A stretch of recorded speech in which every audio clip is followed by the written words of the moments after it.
Токио хот хаврын сакура цэцэглэх өдөр 6 өдөр 5 шөнийн мартагдашгүй аялал.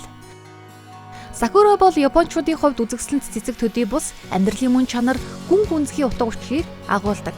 Сакура гэдэг үг нь тариалангийн бурхан Са. Түүний орших газар болох Кура хэмээх үгсийн нийлэнж юм.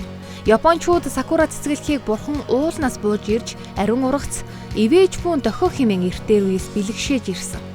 1000 гаруй жилийн тэртээгээ сакура цэцэглэх үеэр ханами буюу цэцгэс харах ёслол үйлдэж ирсэн уламжлалтай. Та Токио хотын сакура цэцэглэх хаврын аяллыг сонгосноор Аракураяма цэцэрлэг түрээлэнгээс Японы бэлэгдлүүлсэн Фужи уулыг сакура цэцэгсээр хүрээлүүлэн харах гайхамшигт үзмжийг өөрийн биеэр мэдрэхээс гадна дэлхийн хамгийн өндөр цамхгуудын нэг Skytree цамхгаас Токио хотыг бүхэлдэн толдож Аши нураар хөлөг онгоцоор аялах боломжтой.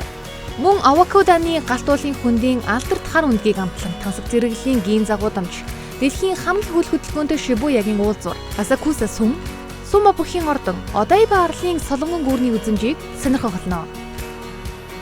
Ita Travel Agency